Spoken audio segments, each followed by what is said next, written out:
Hello student. Last lecture में E1, E2 और उनसे रिलेटेड जितने डिफरेंट टाइप के प्रॉब्लम हैं मैंने सारे प्रॉब्लम डिस्कस कर दिए। उम्मीद करता हूं आप घर पे पढ़ रहे होंगे। ठीक है, अब लास्ट सेक्शन में आपको पढ़ा रहा हूं E1CB। ठीक है, E1CB follow E1 mechanism but not exact equal to E1 reaction, क्योंकि E1 में कार्बोकेटाइन बनता है लेकिन यहां पे कार्बोएनाइन बनेगा और कार्बोएनाइन का रीअरेंजमेंट नहीं होता। और ये फर्स्ट ऐसा रिएक्शन मैं आपको पढ़ाने जा रहा हूं जिसमें रिएक्शन इंटरमीडिएट बन रहा है एज ए कार्बोएनाइन, क्योंकि कार्बोएनाइन का मैं आपको पहले कोई भी रिएक्शन नहीं पढ़ाया हूं। फर्स्ट रिएक्शन है कार्बोएनाइन का। ठीक है, फुल नेम है unimolecular elimination reaction with respect to conjugate base. अब ये कॉन्जुगेट बेस क्या होता है हमेशा याद रखिएगा, जब भी किसी सब्सटेंस से आप H+ निकालेंगे, H+ निकालने के बाद उसके ऊपर आएगा निगेटिव चार्ज, और जब भी H+ आप निकालते हैं और नेगेटिव चार्ज कंटेन करने वाला जो बचेगा उस सेक्शन को हम लोग बोलते हैं कॉन्जुगेट बेस। जैसे CH4 है या ऐसा समझ लो H2O है, H2O से H+ अगर बाहर निकालिए बचा क्या OH-, तो H2O का OH- क्या हो गया कॉन्जुगेट बेस। ठीक है, मान लो AH है, AH से आप H निकाल लिए तो क्या बचा A-, तो ये A- क्या हो गया कॉन्जुगेट बेस किसका AH का। ये चीज याद रखेंगे। देखिए अब इसमें क्या कंडीशन है वो मैं आपको बता दूं। यूनिमोलिकुलर एलिमिनेशन रिएक्शन है लेकिन ये एलिमिनेशन रिएक्शन होता है थ्रू कॉन्जुगेट बेस। अब इसके लिए जो हम लोग लेने वाले हैं यहाँ पे वो ये कार्बन है। कार्बन, इस कार्बन पे लगा हुआ है लिविंग ग्रुप। ठीक है, इस कार्बन पे एक बीटा हाइड्रोजन है और बीटा का कार्बन पे एक इलेक्ट्रॉन विड्रॉइंग ग्रुप का होना कंपलसरी है। इलेक्ट्रॉन विड्रॉइंग ग्रुप जो इलेक्ट्रॉन को अपने तरफ क्या करे विड्रॉ करे। ठीक है, और एक ये फ्री बॉन्ड दिखा दिए। कंडीशन ये है कि यहां पे एक विड्रॉइंग ग्रुप से ज्यादा भी रहे तो ज्यादा अच्छा है, दो विड्रॉइंग ग्रुप रहे तो और बढ़िया बात, लेकिन मिनिमम E1CB रिएक्शन के लिए एक इलेक्ट्रॉन विड्रॉइंग ग्रुप का होना जरूरी है। ठीक है, जब तक इलेक्ट्रॉन विड्रॉइंग ग्रुप नहीं रहेगा तब तक E1CB भी नहीं होगा। ठीक है, अब यहां क्या होता है देखो, ये रिवर्सिबल टाइप का रिएक्शन होता है। ठीक है, फॉरवर्ड डायरेक्शन में जाता है और बैकवर्ड भी आता है रिवर्सिबल रिएक्शन। इसमें हम लोग स्ट्रॉन्ग बेस का यूज करते हैं OH-। ये OH- क्या करेगा कि इस H+ को होल्ड कर लेगा। ठीक है, तो H+ होल्ड कर लेगा तो बाहर चला जाएगा H+, तो इस कार्बन पे क्या जाएगा निगेटिव चार्ज, तो electron withdrawing group C negative charge और इधर से C और ये लिविंग ग्रुप, ये ऐसा, ये कार्बोनाइन इंटरमीडिएट बन गया। अब देखिए ध्यान से, लिविंग ग्रुप का होना कंपलसरी क्यों है, क्योंकि ये जो कार्बोनाइन बन रहा है कार्बन पे निगेटिव चार्ज, इस निगेटिव चार्ज को ये इलेक्ट्रॉन विड्रॉइंग ग्रुप अपने तरफ क्या करेगा विड्रॉ करेगा। तो इलेक्ट्रॉन का जब विड्रॉवल होगा towards electron withdrawing group from this carbon, तो यहां पे मैग्नीट्यूड ऑफ नेगेटिव चार्ज क्या होगा डिक्रीज होगा, और मैग्नीट्यूड ऑफ नेगेटिव चार्ज अगर डिक्रीज होगा तो स्टेबिलिटी नेट इस इंटरमीडिएट का क्या होगा इंक्रीज होगा। तो इलेक्ट्रॉन विड्रॉइंग ग्रुप हम इसीलिए रखेंगे ताकि जब कार्बोनाइन का फॉर्मेशन हो देन उस केस में उस कार्बोनाइन को स्टेबलाइज करने का काम करेगा कौन इलेक्ट्रॉन विड्रॉइंग ग्रुप। और इलेक्ट्रॉन विड्रॉइंग ग्रुप जितना बढ़िया हो, जितना पावरफुल इलेक्ट्रॉन विड्रॉइंग ग्रुप हो उतना बढ़िया होगा हमारे लिए। ठीक है, जैसे होते ना कोई ज्यादा विड्रॉ करता है कोई कम विड्रॉ करता है, तो जो ज्यादा विड्रॉ करता है इलेक्ट्रॉन उसको स्ट्रॉन्ग विड्रॉइंग ग्रुप बोलते हैं। तो जितना ज्यादा स्ट्रॉन्ग इलेक्ट्रॉन विड्रॉइंग ग्रुप रहेगा हमारे लिए उतना बेहतर होगा। इसके बाद नेक्स्ट स्टेप में क्या होगा बच्चों कि ये जो कॉन्जुगेट बेस है कार्बन पे निगेटिव चार्ज आ गया तो बहुत ज्यादा स्ट्रॉन्ग बेस हो गया कॉन्जुगेट बेस, तो अब ये इस पे अटैक करेगा और फिर इधर से बाहर चला जाएगा क्या आपका लिविंग ग्रुप। तो यहां पे आ गया इलेक्ट्रॉन विड्रॉइंग ग्रुप C। ठीक है, डबल बॉन्ड C, ये हो गया। अब ये फ्री बॉन्ड में इसलिए दिखाया, तो ये बन गया आपका अल्कीन, तो अल्कीन का फॉर्मेशन हो गया। ठीक है, अब ध्यान रखें यहां पुअर लिविंग ग्रुप हो या स्ट्रॉन्ग लिविंग ग्रुप हो कोई फर्क नहीं पड़ता, बिकॉज ये जो कार्बोनाइन है वो बहुत ज्यादा स्ट्रॉन्ग बेस है और ये जैसे अटैक करेगा लिविंग ग्रुप बाहर लीव कर जाएगा। ठीक है, तो इस मैकेनिज्म को हम लोग बोलते हैं E1CB, क्योंकि इसमें पहले बेस अटैक किया बीटा हाइड्रोजन पे, कार्बोनाइन का फॉर्मेशन हुआ, कार्बोनाइन बना, तो ये जो कार्बोनाइन है वो इसका क्या है, कॉन्जुगेट बेस। अभी इस पे री अटैक कर रहा है तो लिविंग ग्रुप बाहर जा रहा है, इसलिए इसको हम लोग बोल रहे हैं E1CB। इस कार्बन आयन का कोई रीअरेंजमेंट वगैरह नहीं होता, ठीक है। तो हमेशा कंडीशन ध्यान रखें, इलेक्ट्रॉन विथड्रॉइंग ग्रुप क्या कर रहा है, तो जो कार्बन आयन बना उस कार्बन पे जो नेगेटिव चार्ज है उसको विड्रॉ करके उसके मैग्नीट्यूड को डिक्रीज कराएगा और इस कार्बन के स्टेबिलिटी को क्या करेगा, इंक्रीज कराएगा। तो ये काम हुआ किसका, इलेक्ट्रॉन विथड्रॉइंग ग्रुप का, ठीक है। चलिए इसके बाद इसका की पॉइंट अगर मैं लिखूं, की पॉइंट, तो देखिए ये इसका RDS है, ठीक है, इसमें एक ही इन्वॉल्व है, तो इसका ऑर्डर क्या होगा, 1, मॉलिक्यूलरिटी क्या होगा 1, रेट होगा, इस पे डिपेंड करेगा स्टेबिलिटी पे, सीधा सीधा ये सब बात, और इतना ज्यादा आपको पूछने वाला भी नहीं। बट नॉर्मल की पॉइंट में बात अगर करें तो फर्स्ट इंपॉर्टेंट बात ये है कि बीटा कार्बन पे इलेक्ट्रॉन विथड्रॉइंग ग्रुप का होना जरूरी। तो फर्स्ट पॉइंट में लिख लीजिएगा, presence of electron withdrawing group at beta carbon, presence of electron withdrawing group at beta carbon. Second point सुन लो, E1CB रिएक्शन किसी भी लिविंग ग्रुप के साथ होगा, लेकिन अगर पुअर लिविंग ग्रुप है तो E1CB ज्यादा अच्छा होता है, ठीक है, ये ऑब्जर्व हुआ है। तो लिख लेंगे सेकेंड पॉइंट में, all through E1CB occur with all leaving group but poor leaving group favour E1CB, favour E1CB, ठीक है।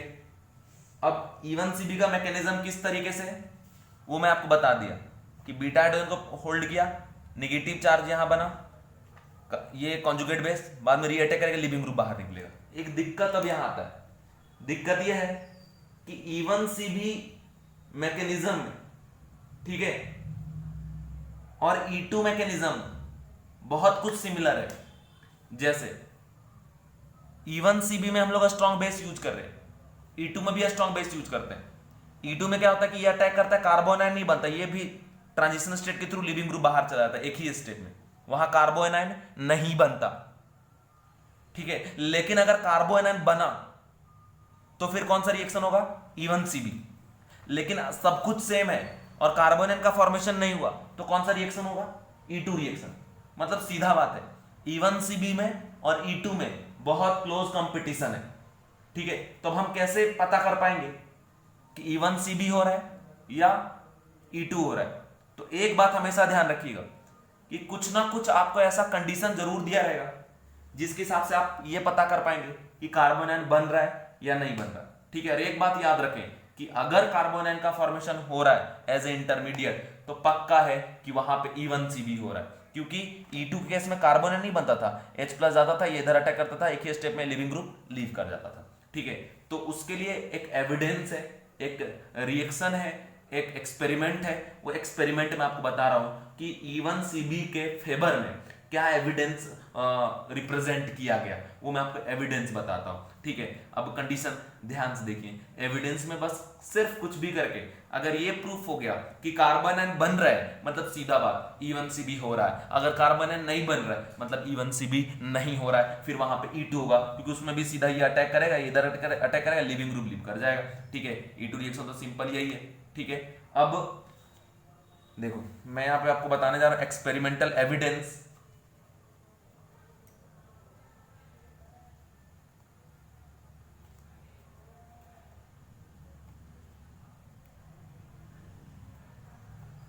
experimental evidence in the support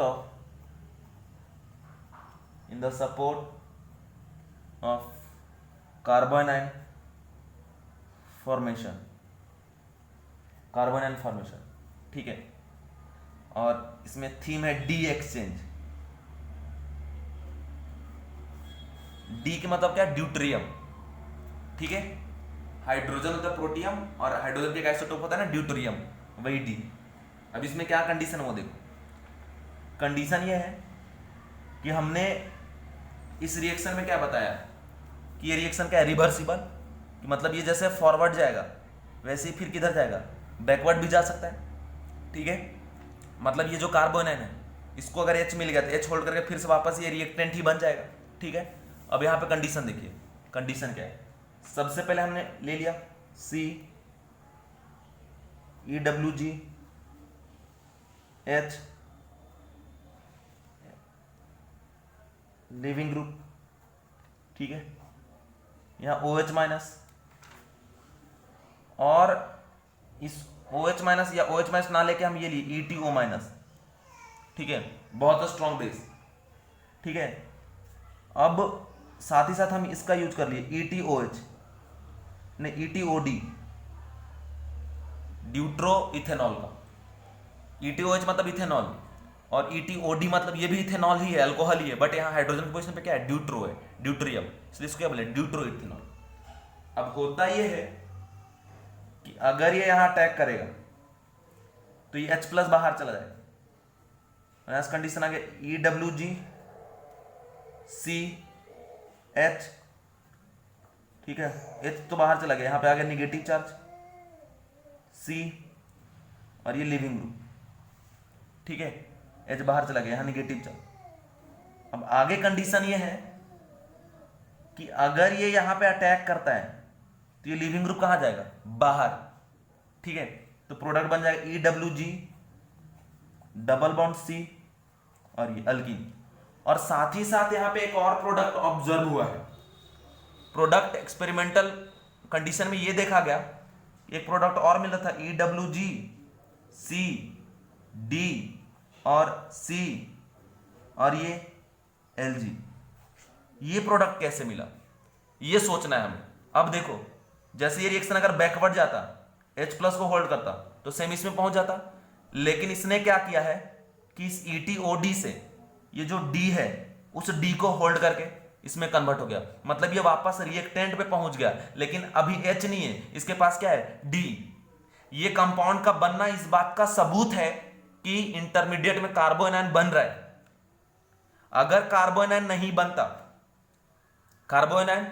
बनता तो ये कंपाउंड का फॉर्मेशन नहीं होता, क्योंकि E2 रिएक्शन अगर होता तो सीधा ये अल्कीन बनेगा। कैसे, ये H बाहर गया, ये अटैक किया, लिविंग ग्रुप बाहर गया, ये अल्कीन बन जाएगा, लेकिन उस केस में ये तो नहीं बनेगा। लेकिन अगर ये बन रहा है कि जहां कार्बोनाइन तो वहां ड्यूटेरियम लग गया आके, इसका ये प्रूफ है कि ये कार्बोनाइन बना होगा, फिर ये जाके इस D पे अटैक किया होगा, तब इसका फॉर्मेशन हो रहा है, ठीक है। तो ये इस बात का सबूत है कि नहीं, कार्बोनाइन बना, और जब भी कार्बोनाइन बनेगा तो मतलब कौन सा मैकेनिज्म फॉलो करेगा, E1CB।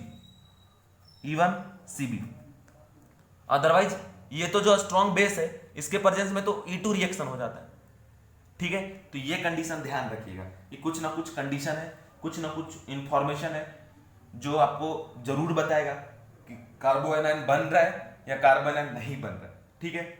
आप इस बात का ध्यान हमेशा ही रखेंगे। मैं क्या समझाना चाह रहा हूं कि बाबू अगर इसको भूल जाओ, डायरेक्ट E2 से भी प्रोडक्ट बनाएंगे तो अल्कीन यही बनेगा, यही अल्कीन बनेगा, लेकिन आपको ऐसे नहीं जाना है। यहाँ कार्बोनाइन बन रहा है नहीं वो चेक कर रहे, कार्बोनाइन बन रहा है तभी तो ये प्रोडक्ट बना, क्योंकि कार्बोनाइन नहीं बना होता तो इस पर D पे अटैक करता क्या, नहीं। अगर अटैक कर रहा है D पे और होल्ड करके ये प्रोडक्ट बना रहा है यहां से साथ में, तो इसका मतलब कार्बोनाइन बना, ठीक है। और कार्बोनाइन अगर बना तो E1CB होगा कंफर्म, ठीक है। तो ये कंडीशन है, और हमेशा ध्यान रखिएगा कि कुछ ना कुछ आपको एविडेंस मिलेगा इन द फॉर्मेशन ऑफ कार्बोनाइन, ठीक है। तो हमेशा ध्यान रखना।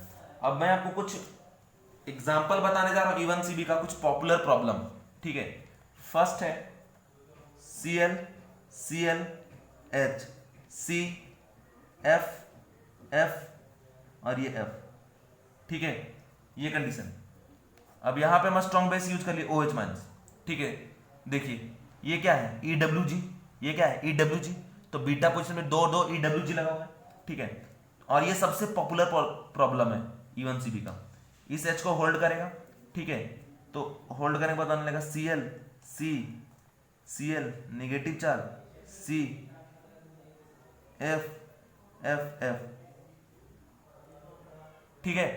अब ये जो कार्बोनाइन बना हुआ है ये बहुत ज्यादा स्ट्रॉन्ग बेस है, तो इस पे अगर अटैक करेगा तो ये जो लिविंग ग्रुप है बाहर चला जाएगा। तो इसलिए मैं बार बार समझा रहा हूं कि लिविंग ग्रुप वीक हो या स्ट्रॉन्ग कोई फर्क नहीं पड़ता, बात ये है कि अगर ये वीक भी है लेकिन ये जो बेस बना है बहुत पावरफुल है ना, कार्बन पे नेगेटिव तो बहुत ज्यादा स्ट्रॉन्ग, तो फट से बाहर चला जाएगा और यहाँ प्रोडक्ट बन गया Cl C Cl double bond C F F। Follow किया mechanism E1CB।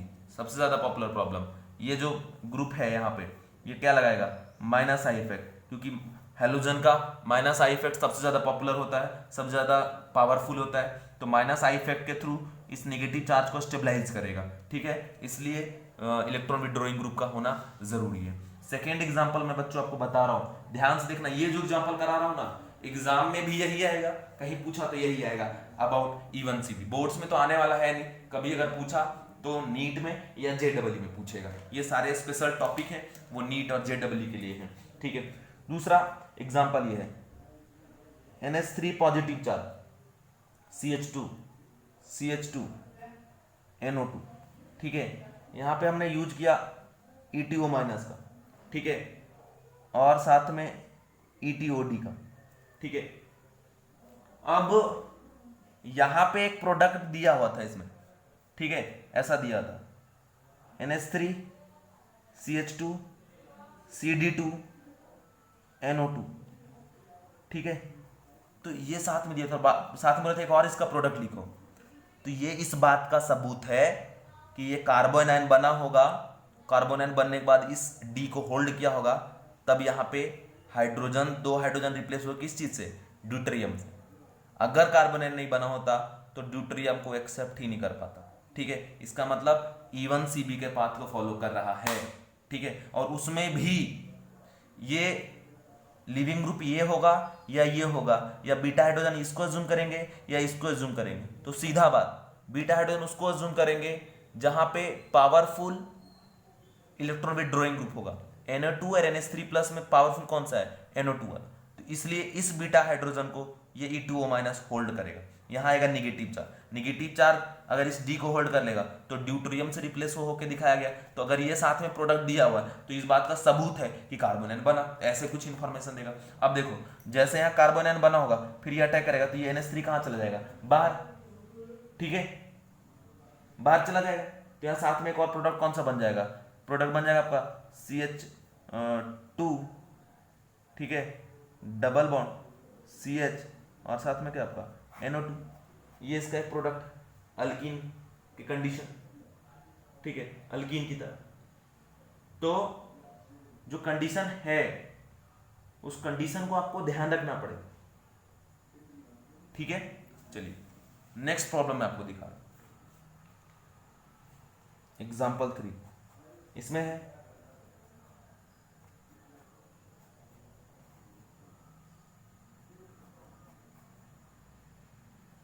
NO2 ETO minus, सीधा आपको प्रोडक्ट लिखना है, तो ये भी E1CB फॉलो करेगा क्योंकि लिविंग ग्रुप लगाओ, और ये इलेक्ट्रॉन विड्रॉइंग ग्रुप, और ये पावरफुल है, यहाँ भी हाइड्रोजन है और यहाँ भी हाइड्रोजन। अगर इस हाइड्रोजन को होल्ड किया तो यहाँ निगेटिव चार्ज, इसको होल्ड किया तो यहाँ निगेटिव चार्ज। अब इन दोनों, ये इलेक्ट्रॉन विड्रॉइंग ग्रुप अच्छा लगाता है तो यहाँ वाला होल्ड होगा, तो यहाँ पे आ जाएगा क्या आपका निगेटिव चार्ज। अब फिर निगेटिव चार्ज जब यहाँ अटैक करेगा तो ये बॉन्ड ब्रेक करके ये बाहर चला जाएगा, तो यहाँ से प्रोडक्ट आ जाएगा CH2 डबल बॉन्ड CH2 और साथ में एक ये प्रोडक्ट आ जाएगा। ठीक है, समझ गए क्या? तो ये कंडीशन याद रखिएगा, और इसमें एक साइड NO2 रहेगा, ये इसका प्रोडक्ट। ठीक है, इसके बाद एक क्वेश्चन और मैं आपको दिखा रहा हूँ। क्वेश्चन ये है, यहाँ दिया हुआ CH3 CH OH CH2 C double bond OH, और यहाँ दिया हुआ बेस OH माइनस, रिवर्सिबल दिखा दिया। अब देखिए ये जो ग्रुप है वो क्या है, माइनस है, मतलब इलेक्ट्रॉन विड्रॉइंग ग्रुप लगा हुआ है। ठीक है, तो इलेक्ट्रॉन विड्रॉइंग ग्रुप वाले हाइड्रोजन को होल्ड करेगा यहाँ से, तो यहाँ पे क्या आ जाएगा negative charge, CH3 CHOH CH negative charge C double bond OH। देखो ये इस पे अटैक करेगा, मानता हूँ OH माइनस बहुत घटिया लिविंग ग्रुप है, ऐसे नहीं बाहर जाता ये। ठीक है, लेकिन चूंकि ये बहुत स्ट्रांग है और हमने आपको बताया पुअर लिविंग ग्रुप हो या कैसा भी हो E1CB तो होगा, तो आ जाएगा प्रोडक्ट जैसे CH3 CH double bond CH3 double bond OH। तो ये इसका प्रोडक्ट हो गया। ठीक है, ध्यान रखेंगे कंडीशन। ये जो प्रोडक्ट बना है वो थ्री क्या बना है, E1CB। देखिए E1 पढ़ाया हूँ मैं या E2 पढ़ाया हूँ आपको कुछ भी, लेकिन OH मैंने उसको आज तक डायरेक्ट नहीं निकाल पाए थे क्योंकि बहुत बेकार एकदम लिविंग ग्रुप है, घटिया है, बर्बाद है एकदम, थर्ड क्लास लिविंग ग्रुप है। लेकिन थर्ड क्लास हो या कैसा भी, यहाँ क्या बन रहा है, कार्बोनाइन बन रहा है, और कार्बोनाइन बेस कैसा है, बहुत ज़्यादा स्ट्रॉन्ग बेस है, तो वो एकदम स्ट्रांगली अटैक करेगा, तो लिविंग ग्रुप तो लीव कर ही जाएगा। ठीक है, और कंडीशन याद रखना बाबू कि ये जो है ना कि एक ऐसा कंपाउंड जिसमें अल्कोहल और एल्डिहाइड दोनों फंक्शनल ग्रुप प्रेजेंट हो तो उसे हम लोग बोलते हैं, क्या बोलेंगे, अल्डोल। अल्डोल का उसका जनरल नाम पड़ता है। ठीक है, ये अल्डोल हो गया, अल्कोहल और एल्डिहाइड, अल्डोल। नेक्स्ट देखो इधर कंडीशन ये है, डबल बॉन्ड हो, ठीक है, और ये OH। ठीक है, तो देखो ये जो हाइड्रोजन है ना यहाँ वाला, इस हाइड्रोजन को ही होल्ड करेगा, यहाँ निगेटिव चार्ज आएगा क्योंकि ये वाला क्या है आपका -M ग्रुप है। ठीक है, तो यहाँ पे condition double bond M, negative charge, और ये OH है, फिर ये अटैक करेगा तो ये बाहर चला जाएगा, तो प्रोडक्ट इसका कैसा बन जाएगा, डबल बॉन्ड O, और यहाँ पे आ जाएगा डबल बॉन्ड। ठीक है, तो ये इसका प्रोडक्ट हो गया। इसके अलावा एक और आपको कंडीशन दिखा रहा हूँ, कंडीशन ये है CH3S double bond O, double bond O, CH2 और ये NO2। ठीक है, OH माइनस, फिर से बाबू ध्यान रखो ये लिविंग ग्रुप हो गया। ठीक है, और ये -M लगाएगा इलेक्ट्रॉन विड्रॉइंग, तो इस H को होल्ड करेगा, तो ये H अगर 2 H में से एक H बाहर जाएगा तो यहाँ पे क्या आ जाएगा, निगेटिव चार्ज, तो CH2 CH negative charge, NO2 है ना, और इधर लगा रहेगा OS double bond O, double bond O, CH3, और जब ये री अटैक करेगा तो ये बॉन्ड टूट के बाहर जाएगा, यहाँ से प्रोडक्ट बन जाएगा CH2 डबल बॉन्ड CH। ठीक है, और ये NO2, तो ये एक प्रोडक्ट बन रहा है, और साथ ही साथ ये फ्री हो जा रहा है CH3S double bond O, double bond O minus, ये एक बन रहा है, तो मेन ये हमारा अल्कीन है थ्रू क्या आपका E1CB। और एक पॉइंट नोट करके लिख लीजिएगा कि in case of E1CB Hofmann product is major product. In case of E1CB Hofmann product is major product. Hofmann और सेटजेप मैंने आपको डिटेल में पढ़ा चुका है। ठीक है, हॉफमैन प्रोडक्ट क्या होता है, लेस क्राउडेड अल्कीन को हॉफमैन प्रोडक्ट बोलते हैं, मोर क्राउडेड अल्कीन को क्या बोलते हैं, सेटजेप अल्कीन। ठीक है, अभी देखो नेक्स्ट है कि मैं आपको कुछ केसेस बताने जा रहा हूं अल्कीन का, और यहाँ पे मैं आपको बता दूं रिएक्शन मैकेनिज्म फिनिश हो गया है। मैं कुछ एक्स्ट्रा और डिटेल में आपको पढ़ा रहा हूँ ताकि और कंफ्यूजन कहीं ना हो, आपको कभी कोई प्रॉब्लम ना जाए, इसलिए आगे मैं पढ़ा रहा हूँ, अदरवाइज आगे पढ़ाने की अब कोई जरूरत नहीं है। ठीक है, क्योंकि रिएक्शन मैकेनिज्म फिनिश हो चुका है। ठीक है, बट फिर भी कुछ चीजें जिनको मैं डिटेल में डिस्कस नहीं किया हूँ, एक बात, उस बात को लास्ट में डिस्कस कर रहा हूँ। कंडीशन है कुछ केस बताने जा रहा हूं जिस केस में हॉफमैन प्रोडक्ट मेजर होता है। ठीक है, अब वो केस कौन कौन सा है, तो हेडिंग लिखेंगे cases when Hofmann alkene is the major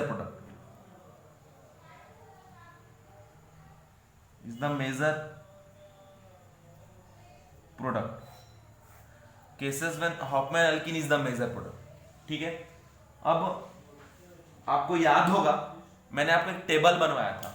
ठीक है, जब आपको E2 रिएक्शन पढ़ाए थे तो उसके बाद जो टेबल बनाए थे उसमें आपको याद होगा कि एक बल्की बेस जब लिए थे तो हॉफमैन वाला मेजर आया था, और वीक लिविंग ग्रुप अगर हम लिए थे एकदम पुअर वाला फ्लोरीन के जैसा, तो उसमें भी हॉफमैन अल्कीन ही मेजर था।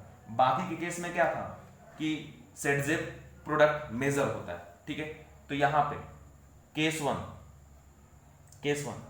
कि जब भी आप क्राउडेड बेस का यूज करेंगे, बल्की बेस का यूज करेंगे, उस केस में सेटजेप प्रोडक्ट माइनर होता है और हॉफमैन क्या होता है, मेजर। क्योंकि अगर बल्की क्राउडेड बेस है तो क्राउडेड कार्बन के पास जाके बीटा हाइड्रोजन को होल्ड नहीं कर सकता, क्योंकि जैसे क्राउडेड रीजन में हो जाएगा उसमें धक्का मुक्की होगा।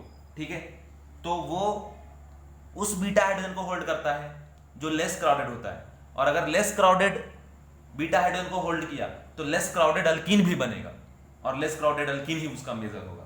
ठीक है, तो केस 1 में लिखिएगा व्हेन बल्की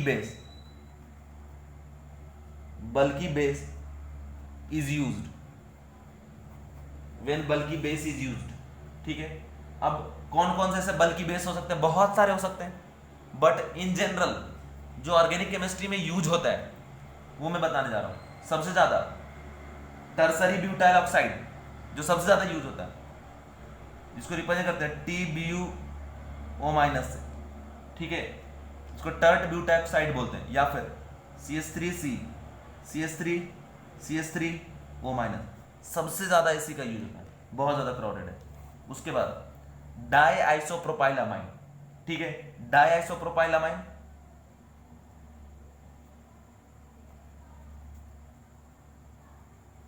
ये भी बहुत ज्यादा क्राउडेड बेस है, और इसमें भी आपको मेजर हॉफमैन ही मिलेगा।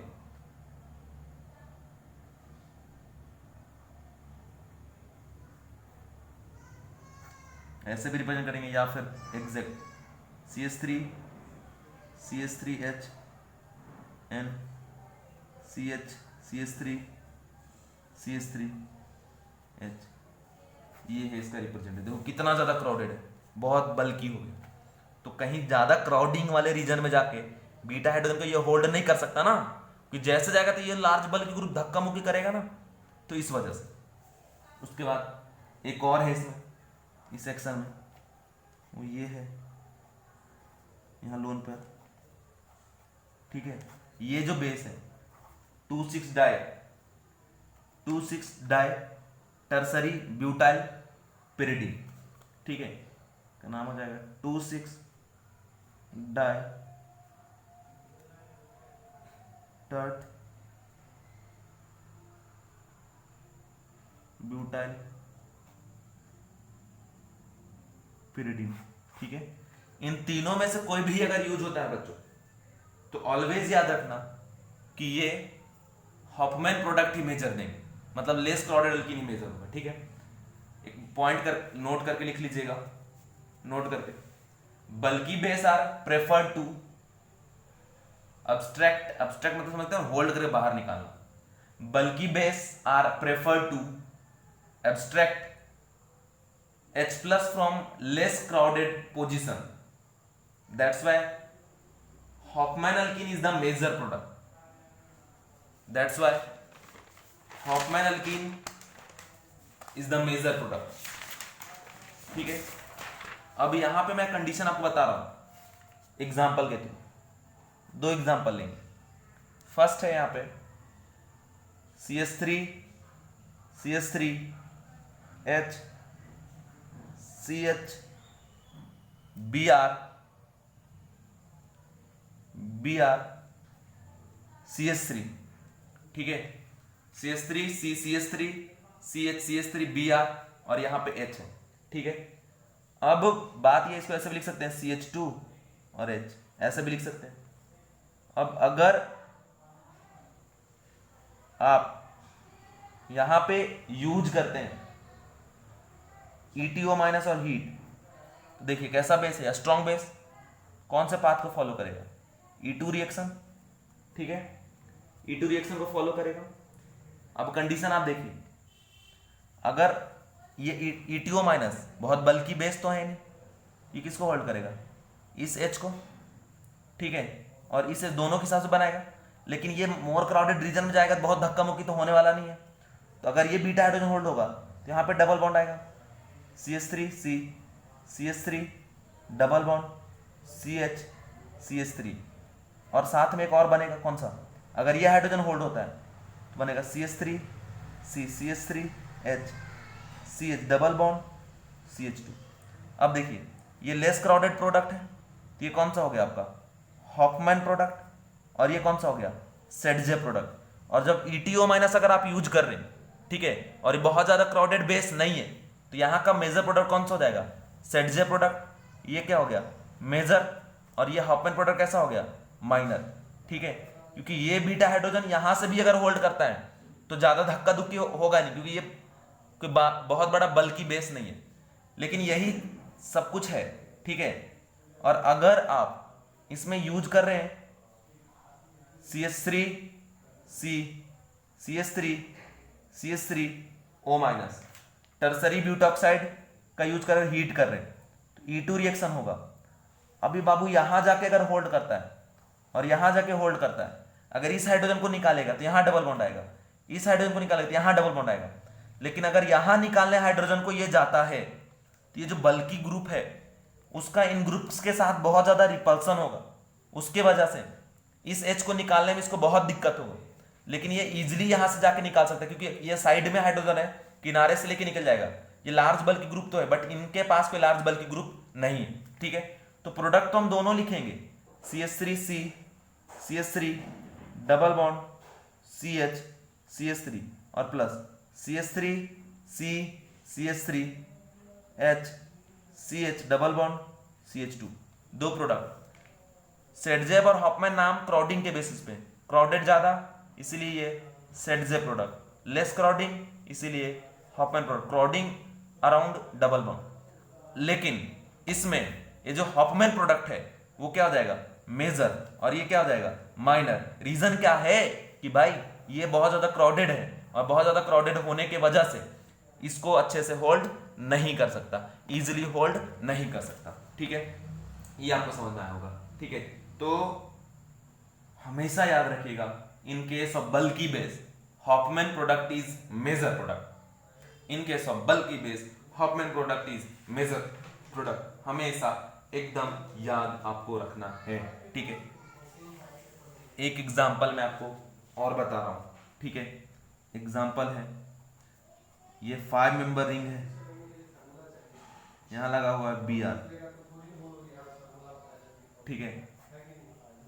इसमें हम यूज कर रहे MeNH2 का और हीट कर रहे, तो ये तो मिथाइल अमाइन है, बहुत ज्यादा बल्कि तो है नहीं, तो E2 रिएक्शन शो करे, ठीक है। यहां भी बीटा हाइड्रोजन है और इधर भी बीटा हाइड्रोजन है। अगर इधर के बीटा हाइड्रोजन को होल्ड किया तो यहां डबल बॉन्ड आ जाएगा, ठीक है, ऐसा। और अगर इधर के बीटा हाइड्रोजन को होल्ड किया तो इधर डबल बॉन्ड आएगा। ये प्रोडक्ट हो गया आपका कौन सा, सेडजेब प्रोडक्ट। ये कौन सा हो गया, हॉफमैन प्रोडक्ट। लेकिन बाबू ये लेस क्राउडेड बेस है तो यहां का मेजर कौन सा हो जाएगा, सेडजेब प्रोडक्ट मेजर, और ये वाला हॉफमैन प्रोडक्ट कैसा हो जाएगा, माइनर, ठीक है। लेकिन अगर सेम आप रिएक्टेंट रखें, 5 मेंबर रिंग, ठीक है, CH3 के सामने Br, ठीक है, और इसमें आप यूज कर रहे IPr ट्वाइस NH और हीट, E2 को फॉलो करेगा। आपको पता है ये बहुत ज्यादा बल्कि बेस है, स्ट्रक्चर बताए थे डायसोप्रोपाइलामाइन, तो ये ऐसा नहीं कि होल्ड नहीं करेगा ना, धक्का धुक्की खा के करेगा, बट उसके एग्जिस्टेंस का प्रपोर्शन बहुत कम, ठीक, क्योंकि होल्ड ही ज्यादा नहीं हो रहा तो कहां से बनेगा ज्यादा प्रोडक्ट। अब प्रोडक्ट पहले बनाते हैं, एक प्रोडक्ट तो ये, एक प्रोडक्ट ये, इसका नाम सेडजेब प्रोडक्ट, इसका नाम Hofmann product, but this is major product Hofmann product, और ये माइनर। रीजन क्या है, क्योंकि ये बहुत ज्यादा क्राउडेड बेस है, बहुत ज्यादा बल्कि बेस है, और बल्कि बेस के केस में हमेशा ही मेजर जो बनता है वो कौन सा बनेगा, तो हॉफमैन प्रोडक्ट मेजर प्रोडक्ट कहलाएगा, ठीक है, हमेशा याद रखिएगा, ठीक है। केस 2 अब आपको बताने जा रहा हूं। केस 2 है कि अगर पुअर लिविंग ग्रुप हो तब भी हम लोग हॉफमैन अल्कीन ही मेजर मानते हैं, और इसके बारे में पूरी बात बता चुका हूं, फिर से एक बार रिपीट कर देता हूं, ठीक है। केस 2, तो फर्स्ट केस 2 लिख लेंगे, when poor leaving group is present, poor leaving group is present, और इसका एग्जांपल आपको याद होगा अच्छे से, CH3 CH, ठीक है, CHF CH2 H, है ना, OH माइनस। अभी देखिए ये एकदम घटिया पुअर लिविंग ग्रुप है, poor leaving group, but good minus है, पावरफुल माइनस आई है, माइनस आई के कारण यहाँ पे पार्शियल पॉजिटिव, इसकी वजह से यहाँ पे पार्शियल पॉजिटिव, और यहाँ भी क्या आपका पार्शियल पॉजिटिव। अब अगर ये पार्शियल पॉजिटिव है तो कार्बन हाइड्रोजन के इलेक्ट्रॉन को अपने तरफ खींचेगा, ये भी खींचेगा, लेकिन ये ज्यादा नहीं खींचेगा क्योंकि इसके पॉजिटिव चार्ज को ये CH3 प्लस आई लगा के न्यूट्रलाइज कर दिया। तो जो बॉन्ड का इलेक्ट्रॉन कार्बन की तरफ ज्यादा शिफ्ट होगा उसका हाइड्रोजन इजिली रिमूव हो जाएगा वहां से, और अगर इजिली रिमूव हो जाएगा तो उससे रिलेटेड जो प्रोडक्ट होगा उसका एग्जिस्टेंस भी क्या होगा ज्यादा। ठीक है, ये सारा बात बता चुके। यहां से प्रोडक्ट बनता है CH3 CH double bond CH CH3, और दूसरा CH3 CH2 CH double bond CH2। ये कौन सा हॉफमैन प्रोडक्ट, ये कौन सा सेडजे product, but this is major product कौन सा हॉफमैन वाला, और सेडजे वाला कौन सा हो जाएगा माइनर प्रोडक्ट। और इसको और डिटेल मैंने आपको लास्ट लेक्चर में बताया था, ठीक है, आपको याद होगा।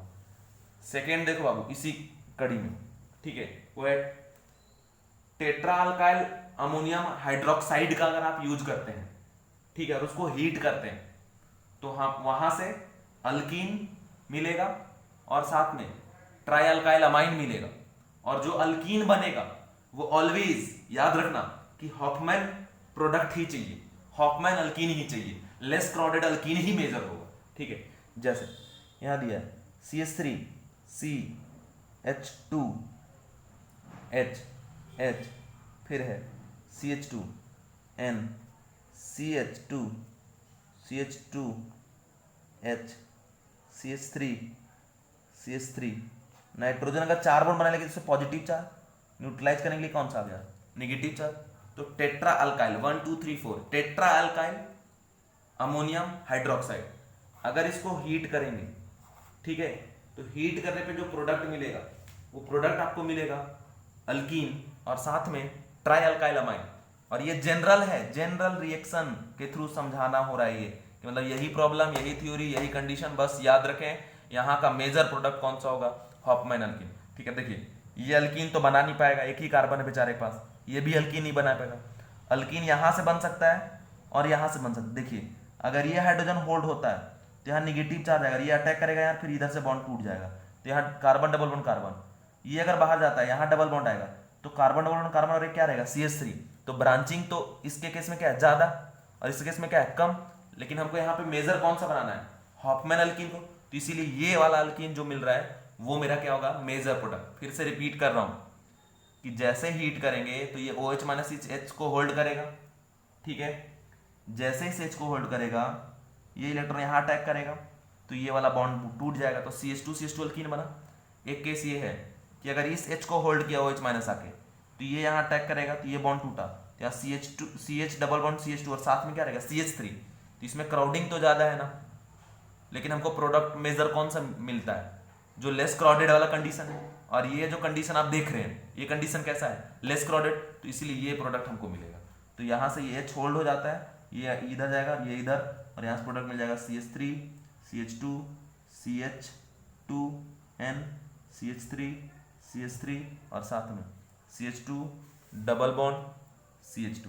ठीक है, और ये हो गया आपका मेजर अल्कीन, याद रखें। एक और कंडीशन है कि अगर CH3 CHH CH2S CH3 CH2 और एक H ऐसा है, इसमें पॉजिटिव चार्ज है, ठीक है, इसको भी अगर आप OH माइनस के प्रेजेंस में हीट करते हैं, ठीक है, तो ये तो बेचारा अल्कीन बन के बाहर नहीं जा सकता, ये या ये जाएगा तो यहाँ डबल बॉन्ड आ जाएगा, ये जाएगा तो यहाँ डबल बॉन्ड आ जाएगा, लेकिन इसमें एक ब्रांच भी रहेगा CH3, लेकिन और हमको यहाँ पे मेजर जो चाहिए वो मेजर प्रोडक्ट कौन सा होता है जो लेस क्राउडेड रहेगा, वही क्या होगा यहाँ का मेजर प्रोडक्ट हो जाएगा।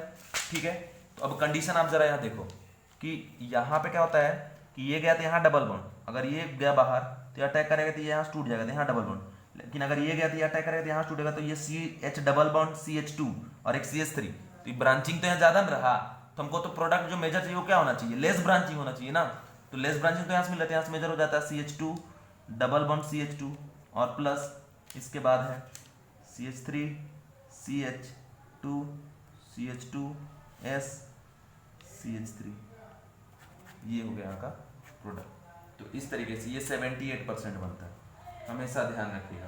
ये सारे जो इंपॉर्टेंट कंडीशन है ये सारा बात मैंने आपको डिटेल में बता दिया, ठीक है। लास्ट एक 15 मिनट का सेशन और बाकी है जो नेक्स्ट लेक्चर में मैं डिस्कस करूंगा। और मैं आपको बता दूं ये चैप्टर फिनिश हो गया है। अब आप क्या करेंगे कि जितना आपको पढ़ाया गया है वो पूरे नोट्स वापस से रिवाइज करिए, शॉर्ट एग्जाम्पल सॉल्व करिए जो मैं कराया हूँ क्लास में, और वापस मैं अभी आपको सेंड करने वाला हूँ प्रॉब्लम, उन्हें आप सॉल्व करिए।